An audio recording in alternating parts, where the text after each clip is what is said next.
Welcome to day 22 of the Match World Cup video blog in association with Tulis. Now the quarterfinals are underway. I've been previewing them for the last couple of days and I've been building up all of this excitement in myself and hopefully you guys as well. And I've got to tell you, the games today have absolutely lived up to that. It's been an awesome start to this round of games. There have been goals, there's been tons of drama, there have been heroes and villains, and there's also been one massive shock. A massive shock because the favourites for the World Cup, Brazil, have been knocked out. They're completely out of the tournament now. Holland have beaten them 2-1. I'm not overly surprised by this for myself because I've been talking up Holland a little bit. I think they've got a fantastic midfield. But the rest of the world have been thinking Brazil would definitely get to the final from their side of the group. Although the draw was really favouring them, it's not happened. They're out of there. There's always been immediate repercussions with that in the FA for Brazil because Dunga, the coach, has stepped down, he's quit and he's out of there. And the fans are going to be chuffed about that because they weren't big fans of Dunga, they thought that he was a bad manager. They've gone out of the World Cup, I didn't think he was that bad a manager, but they've gone out, so he's out of there. So they're going to be gutted, but I think they'll also be fairly pleased that he's gone. But I tell you what, I don't think you can blame one person for this. The whole team didn't take advantage of that first half when they played some fantastic football. They were knocking the ball around and creating little chances here and there, and they didn't put them away. So if the team didn't play well enough, and if one man is to blame, I don't think it's Dunga. I think there's one person who would have to step forward tomorrow and say sorry, and that's Felipe Melo. Now, I don't want anybody to be blamed individually, but this guy had an absolute stinker today. And you give me some feedback on this on the message boards, because the first goal was deflected off him, so it was an own goal by him.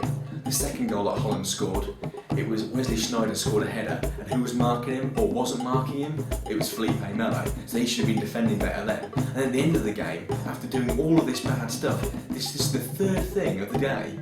He kicked out Arjen Robben because Robben was tricking his way around him, and then he got a red card and he was off the pitch, and he even complained about that. So this guy's really let his nation down today, and Brazil are out. And I think there may well be an apology coming from him the next couple of days because the fans, when they see all of the replays, they aren't going to be happy with him either. So as I say, Holland are through to the semi-finals. That was a 2-1 win. Robinho got the first goal for Brazil, and then it was the own goal from Melo and a header by Sneijder to put them through. In the second game, it was Uruguay against Ghana, two of the surprise packages. Nobody's really expecting much from them, but one of them has made it to semi-finals, and that was a really, really big thing. But I'm not going to go into that quite yet because the drama and the heroes and villains in this game, this was absolutely massive. It was a 1-1 finish at the end of normal time. Suleiman Tari scored an absolute screamer in the first half, and then there was a goal from Diego Forlan. Now Forlan's goal, people looked at it and thought, Richard Kingston's had a real mistake here. What's he doing? Why hasn't he saved this free kick? But when you looked at the replay, the ball has bent around to the left, and then it's straightened up, and then it's gone off into the opposite corner. So it's absolutely incredible. The ball actually hasn't gone absolutely into the corner. It's finished fairly central, but the movement of this ball is so much that I can't really blame Kingston too much. It was just Forlan knowing exactly what this crazy Jebulani ball would do, and he's actually managed to make it fizz all over the place, whipping and spinning and twisting, and it's just almost impossible to stop because of the way that it's moving in the air.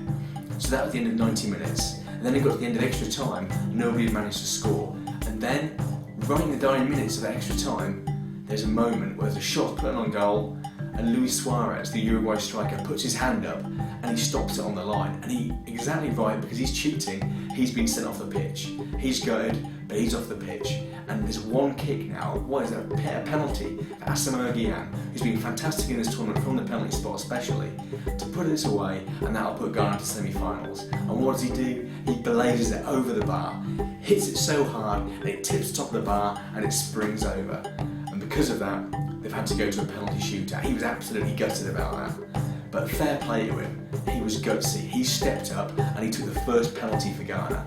Now, I think that's one of the bravest things you can do. He's missed that penalty, but what does he say to his teammates? I'm the penalty taker here. I'm going to take that pressure first penalty. And he stepped up, he took the penalty, and it was an absolute beauty. He'll be gutted it wasn't that penalty that put them through in the previous moment when he had the penalty to win the game. However, he took the penalty and he scored it. It was a really nice pen, so I was really pleased for him then. Then the kicks were all taken, and what happened? Ghana missed two other kicks.